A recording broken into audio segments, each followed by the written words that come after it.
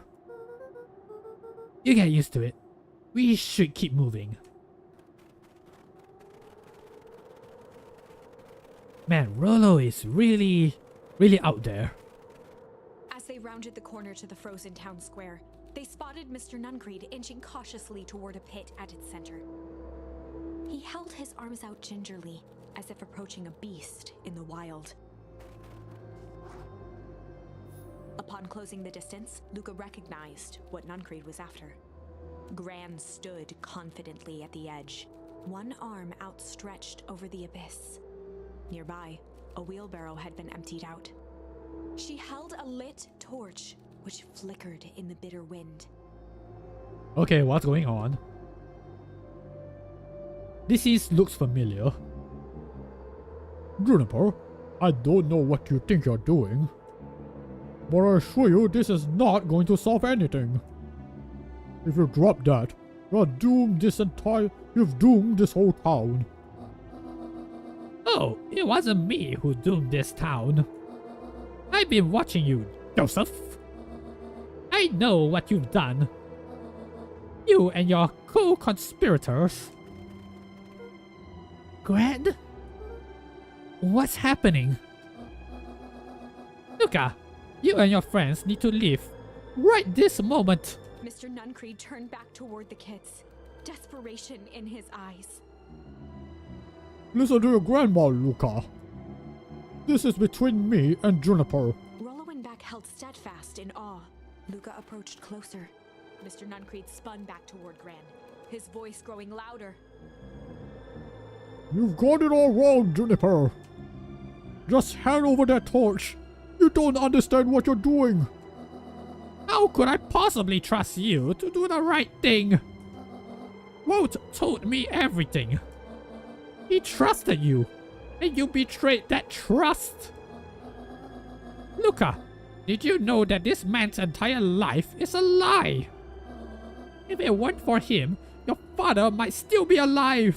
Mr. Nuncreed winced with anguish. His voice hardened. That's not true. They both now yelled, not to each other, but at fate itself. Drama! Making their peace with long-held burdens. The wind howled with encouragement. Walt was like a brother to me. We just had different ideas about how to effect change. Very convenient that your way just happened to line your pockets. No, that's not fair. They menaced at each other, both catching their breath. The moment balanced on a knife's edge. Amid a blur of emotions and memories, Luca's mind flooded with questions. What's going on? The wind calmed, as if to give him the stage. And in the stillness, he began to weep. That's the only option. When in doubt, just cry. It was all just too much. Falling to his knees, Luca whimpered softly. The tears crystallized as they hit the snow. Gran stared at Luca for a moment with warm sympathy, remembering why this was all necessary. This will all make sense soon, Luca. Then everything can go back to normal. I promise. She stiffened up and brandished the torch at Mr. Nuncreed. You can't hide behind those people any longer, Joseph. Once their precious source is destroyed, we'll see where their loyalties fall. Juniper, don't! Ignoring his final plea, Gran flung the torch into the deep darkness. She smiled and exhaled in relief. Mr. Nuncreed moaned in resignation. The torch echoed as it ricocheted down the hole, punctuated with a thunderous thud.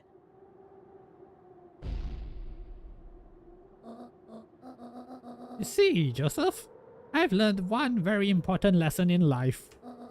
If you want things to change, then you must be willing to... Before Gran could finish, the ground shook her to silence.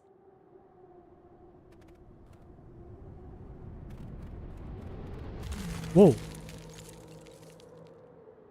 Not again!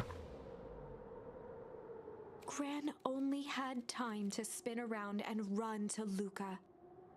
Her attempt to shield him, an honorable but trifling act. Unflinching love, pitted against an unthinking horror, there was no contest. Her warm embrace froze in an instant.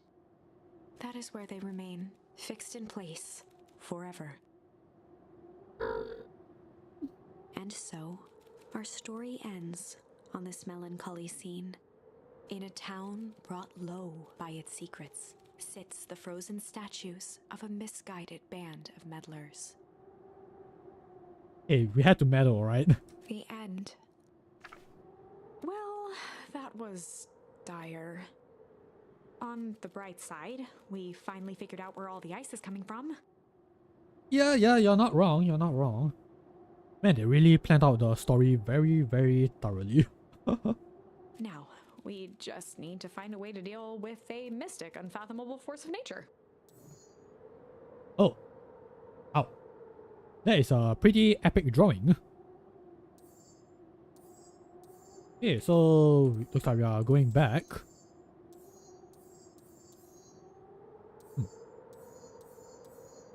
To here, I guess.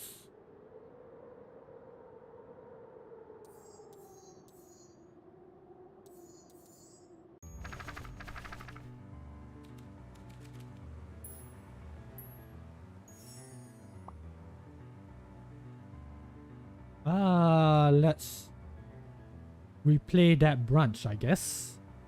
Well, you know, just to recap. Time to bust out the strange.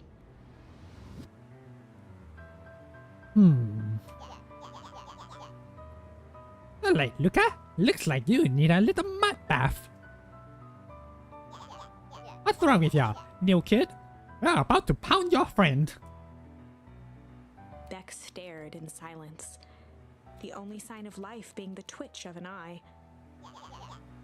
It's weird when people don't talk. Stop being a weirdo. Hello? Are you some kind of wackadoo? Makes sense. Wackadoos travel in packs, eh, Dot? At the sight of Iggy taunting Beck, something in Luca snapped. Iggy's smirk shifted to a look of shock as Luca launched himself into his stomach. Ooh. Ah! Iggy's clothes were drenched in the glowing ooze. You jerk! My clothes are ruined! I'm gonna... Iggy's voice began to slur as he struggled to get up. I don't feel so good. Ooh. I'm sorry, I just... Oh, shit.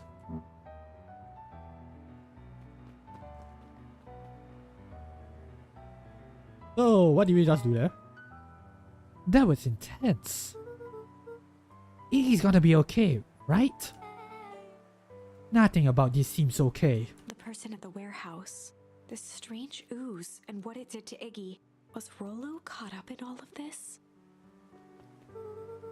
We have to find Rollo. You took the words out of my mouth. Okay, I'm not sure if this is the route where, you know, Rollo just got nabbed and we didn't see him again for quite some time. I kind of forgot. So yeah, that's the part that I'm quite sorry about. Because we never really like progressed through that plot naturally. So yeah, now it feels very disjointed. I apologize for that. Whoa there, little buddies. You startled me. What in the dickens are you up to in this part of town? We were just helping look for Rollo. Oh, you haven't heard the good news? Rollo showed up safe and sound a bit ago. Really? I mean, really? So where was he? It's funny, really. He just got a little turned around in the woods. It can be disorienting, you know. I am starting to get that impression. Rollo's at his house now, getting some well-deserved rest. Wow, that's a relief. You two should scurry along before you get lost yourselves. Yeah, come on back. I can't wait to introduce you to Rollo. Oh, that reminds me. Luca, your grandmother was looking for you. She was? She was worried sick. You should march straight home. I guess. Beck, your folks might be getting worried too. I'll walk you home. I need to talk with Nelly about work anyway. Beck glanced toward Luca. Sus. I guess all's well that ends well. I'll introduce you to Rollo tomorrow. Sure. Glad he's okay.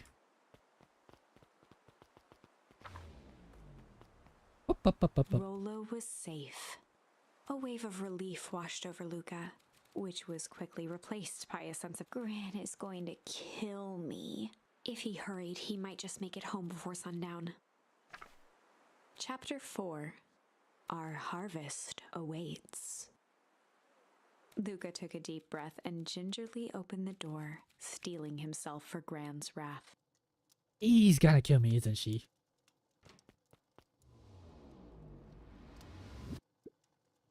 Gran? I'm home. Everything's fine. Gran? Oh, she must be very, very angry if she didn't reply. But yeah, let me just take a look. Okay, so yes, all the routes should be cleared. Yeah, it just feels like we are missing something. Something doesn't seem right.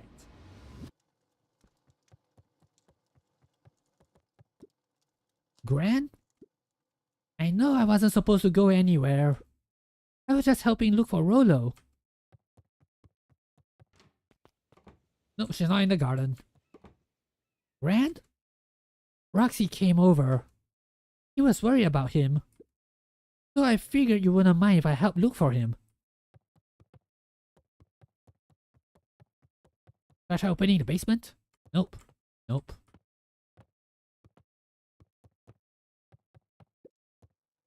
It turns out Rollo is safe and sound.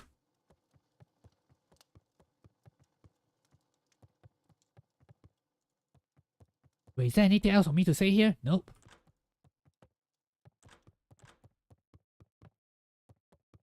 Luca was alone. The house was empty. So, Grant's not back yet. I guess that's a good thing. Nothing to do now but sleep, I guess. Plop. Luca was sitting by the pond, listening to small waves lap against a rock. His father sat in a folding chair in front of him. Without turning, he spoke.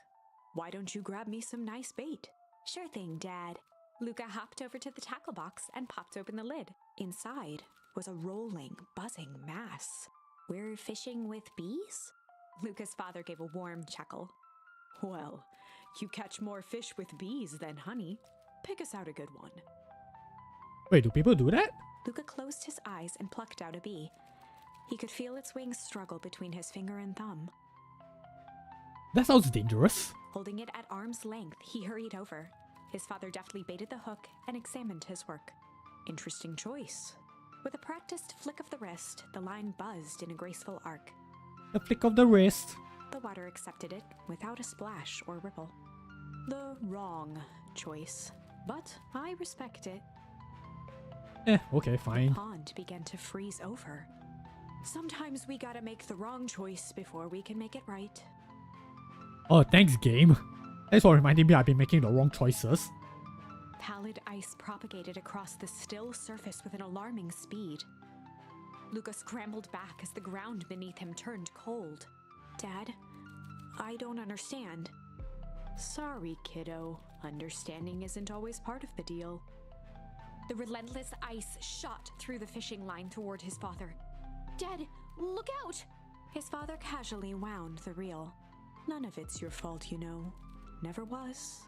Dad, we have to go! Luca grabbed his father's shoulders, trying to pull him away. Please, you have to run! The ice crackled as it spread across his father's hands. That's the thing about fishing, Luca. His chest began to crystallize.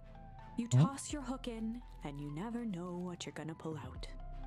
A shock of searing cold ran up Luca's arms. He gave one last desperate tug. The chair tipped backwards in a single frozen mass. Luca tried to stop the momentum, but it was too late. He watched the icy form of his father slam into the hard ground, shattering into 1,000 pieces that crowded around his feet. Dad, I don't understand. What does all this mean? Oh. The gentle rustle of leaves was the only reply.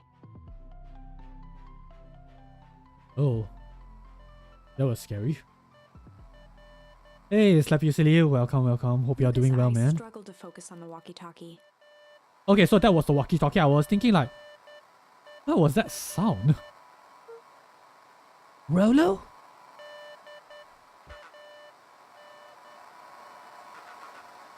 Faintly, he could hear Rollo amongst the noise. Really? I couldn't hear anything. Luca! Rolo, is that you? Luca! There! Rolo, it's the middle of the night. Luca, thank God! Listen, I don't know how long this thing will work down here.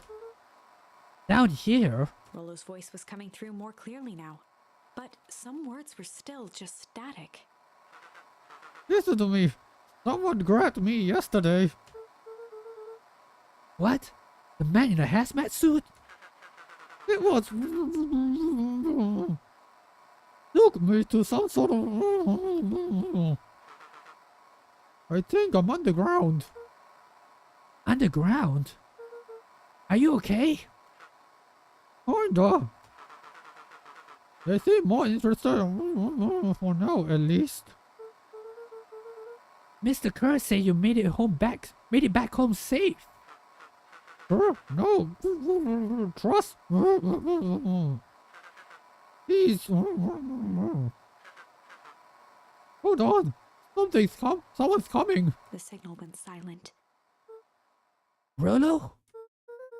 Rolo, where are you? Luca held still, waiting for a response, his pounding heartbeat marking the passage of time. Okay, I think they're gone. Getting worse. I can barely hear you. Rollo's voice began to fade. Losing signal. Not much time. Mission control. You need to the treehouse. The treehouse. With that, the signal died for good. What was he trying to say about the treehouse? What's at the treehouse? The antenna. He wants me to use the antenna in the treehouse to gather back the signal. Rolo, you're a genius. Luca grabbed the walkie-talkie and sprinted to the treehouse.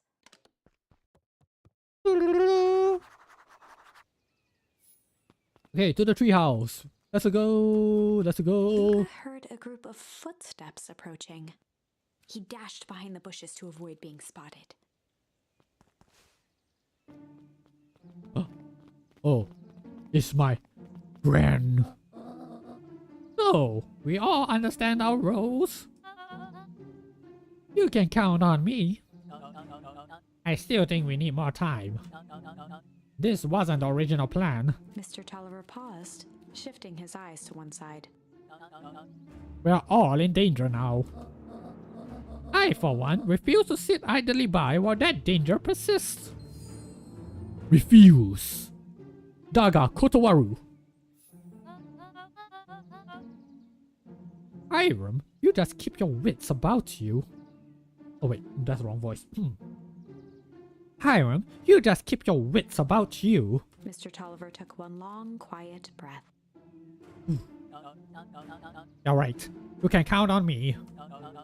I just wish we could have made that deal with Eris Valentine. Our resources will have still come in handy. As I said, I had no time to contact her after your call this morning. Plans change. How is Luca holding up? He's fine. We shouldn't lose sight of the fact that this is all. I know very well what all of this is for.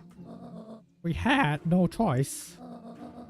Operation Sparkplug has a new objective. Are we in agreement? The three shared a determined look. Good. We'll reconvene after the festival.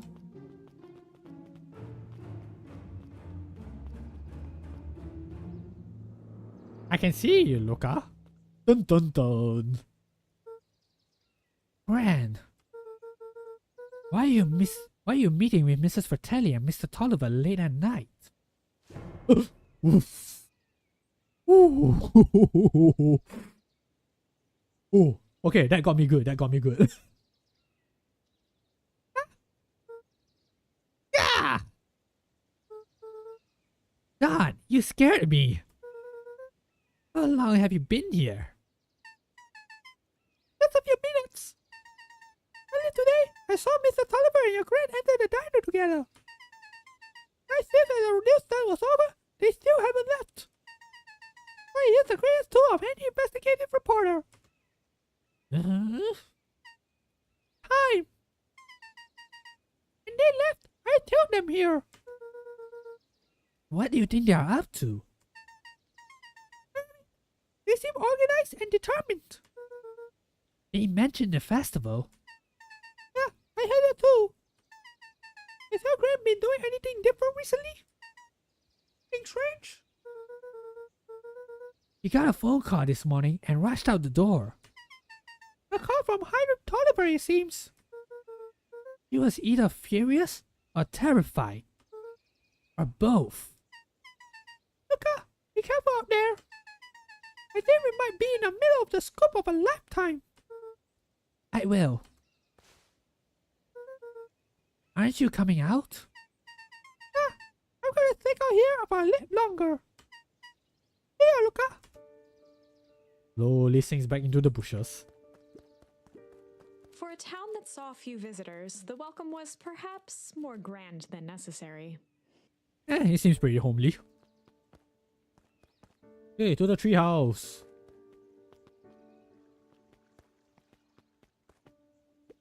The road leading to Beacon Pines was long and uninspiring. Ouch. A sort of natural barrier for the impatient. Okay, let's see what these guys up to. I did it. I changed the sign. Splendid. Did anyone see you? I don't think so. You were right. It was simple enough to just rearrange the letters. Odd choice for a prank though. In situations such as these, odd is good. The two boys shared a mischievous grin. I can't wait for everyone to see the big reveal. It should be quite memorable. Let's make ourselves scarce for now. I am aware that there are different voices, but again, I can't remember what voices I gave these boys.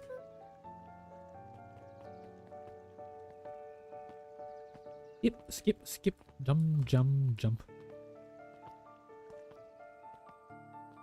Okay, can I have a flashback? Is there anything that I can fish out? Besides bees? Nah, it's still the same one. Good for skimming the. It's still the same things. But it's the only way I can exit out of that flashback, I believe.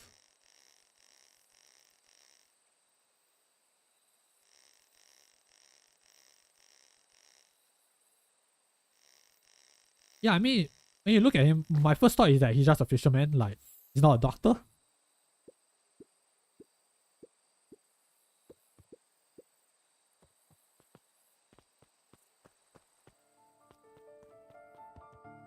Hey, treehouse.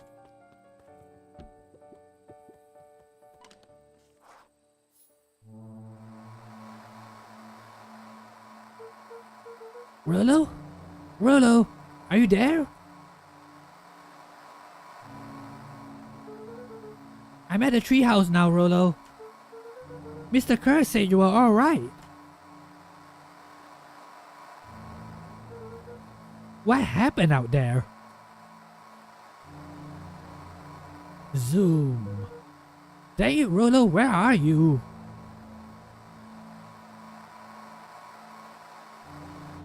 Oh, football. Who's there? Luca could only see a cloaked shape behind the rocket. I've got weapons in there. So you better come out right now. He strained to hear as a muffled voice began.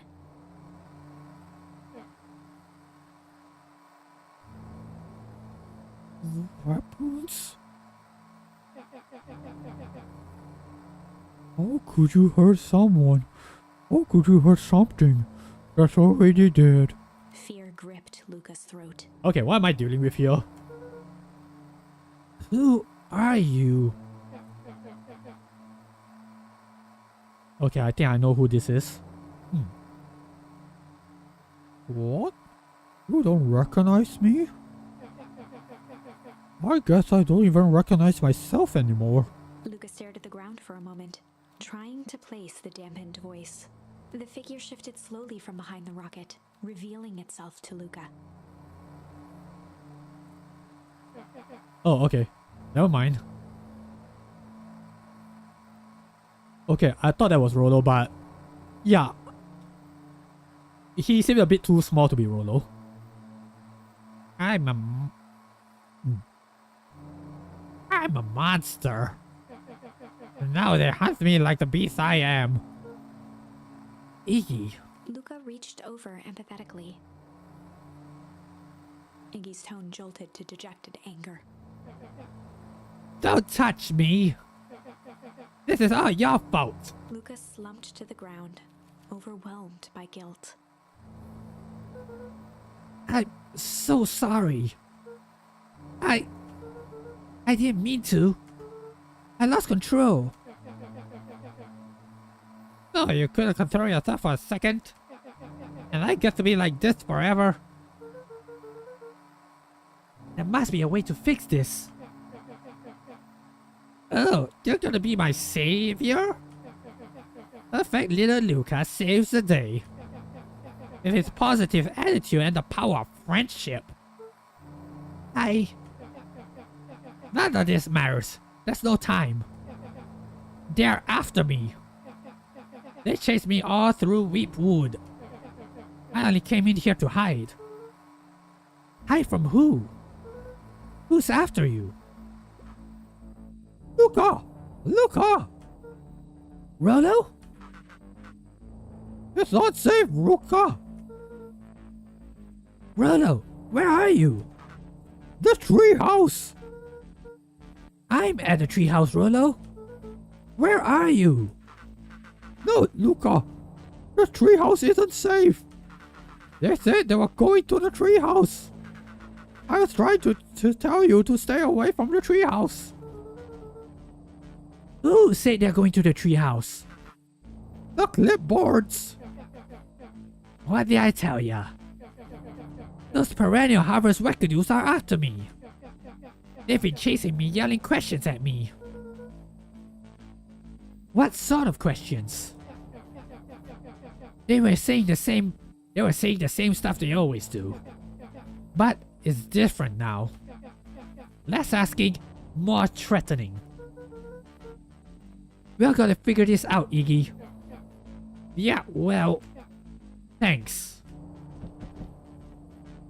Hello? Is anyone present in this arboreal domicile? Crap, they found me. Luca, what's happening? Don't panic. You stay here, and I'll see what they want.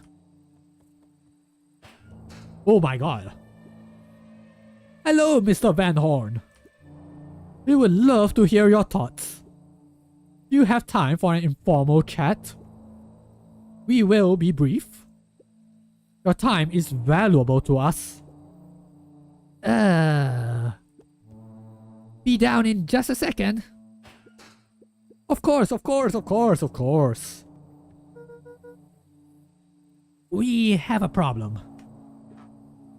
Luca, you gotta get out of there. Who's out there? Is it them? Yeah, it's the clipboards. A bunch of them. How many? Maybe all of them? And yeah, you are right. They are saying the same stuff, but with the creepy knob cranked to 10. Might young Iggy be present? We would love to hear his thoughts. Run! Iggy slumped to his knees. I don't know what to do. I'm just so tired. Luca, what do we do? Luca grabbed the walkie-talkie and headed for the window. Follow my lead. Luca and Iggy climbed up the back of the treehouse to its roof, where Rollo had constructed his MCDC, the Mission Control Defense Cannon. From behind the crowd of clipboards, William Kerr strode forward, a warm smile on his face. Oh no, all of them are coming.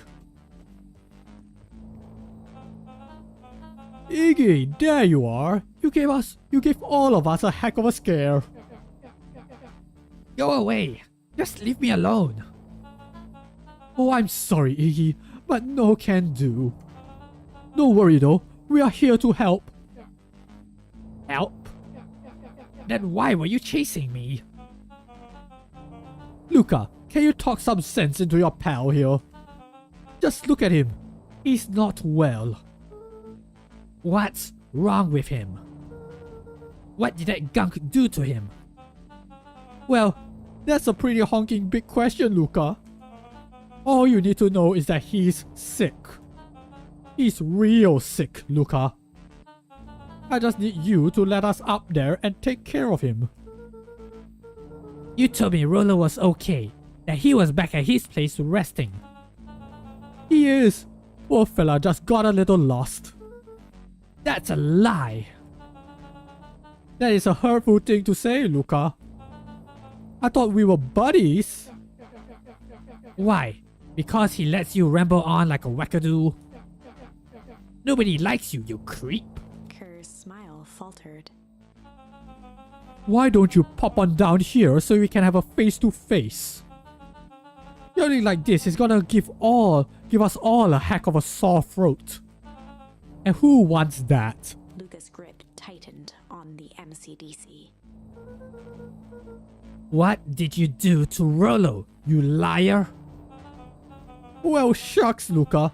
The only teeny tiny fib I told you was that he was at home. He is resting and he is perfectly safe. For now, at least. What happens to him next is up to you, Luca. Look around. You're in quite a pickle and I am the only person in the whole wide world who can help you. You get to decide how this ends. Luca's mind raced. He was caught in a trap. What do you do when there's no hope? Iggy wiped his cheeks with a sleeve. What are you gonna do, Luca?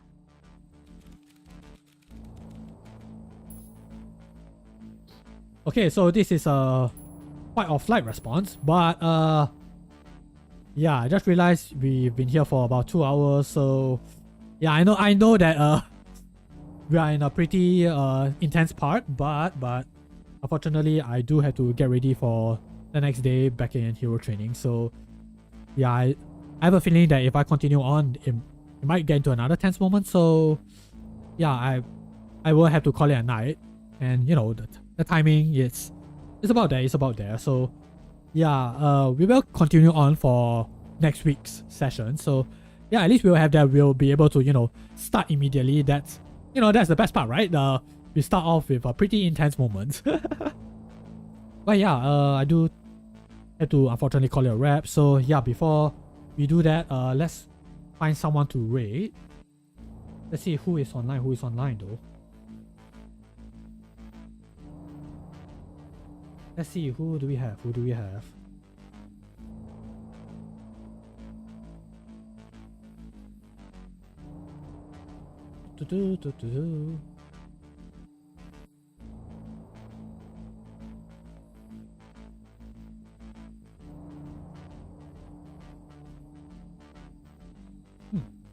Okay, I see Aika Digogo is playing Legend of Zelda Ocarina of Time. And she's joined up with Ayurisu. She's a friend of mine, fellow VTubers. So yeah, let me just drop her a shout out before we do the thing. I think they're having a good time, right? They're having a good time.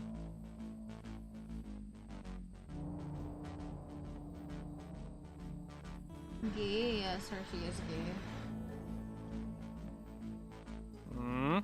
Nothing. Wait a minute. Calling me gay now? No, you're not gay. You're mega gay!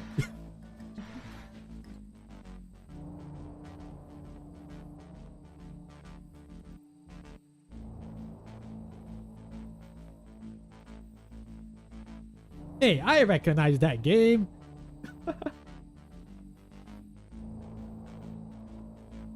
Oh, that is so cool, man. Just to see another person playing Cuisine as well.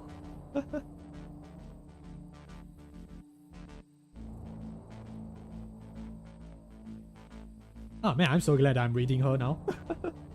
But yes, let's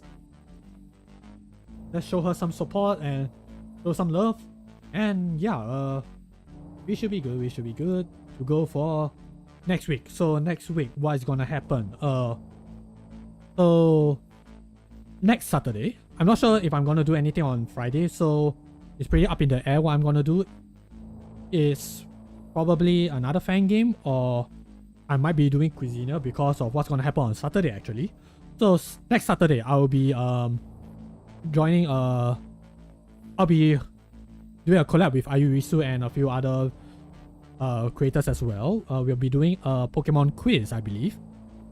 So yes, please do look forward to that. It will be on her channel. So yeah, I do hope that I'll be able to do something on Friday before then, so I can remind you guys again. But if not, I'll be on Ayurisu's channel there. So that will be the next time we'll meet, probably. But yeah, after that, Sunday we'll be continuing Beacon Pines with continuing with whatever this is happening right now. So yeah, we're gonna call it a night. I do thank you all for tuning in, really. Yeah, I'm just getting back to the hang of things. So yeah, we'll be, you know, doing something just a little bit different for next week, I guess. I'll figure things out. Hopefully I can, you know, post a schedule either tomorrow or the day after. But yeah, I guess this is it, right? This is all I have to say for now. But yeah, I've been pretty busy for the past 2 weeks, and I still am busy. I just finished wrapping up a art project for like a few days ago, and I'm working on another one actually. So yeah, I still have other projects that are in the backlog that I want to clear by hopefully the end of next month. So, you know, I can do more things that are more streamer related. But yeah, I'll be here and there and everywhere actually. But yeah, I hope that I can, you know, stream again soon. On a more consistent basis at least. But yeah, that is all. Once again, thank you all for tuning in. I wish you all a fantastic morning/evening. And I will see you all again soon. Yep, it's a wrap, guys. Bye!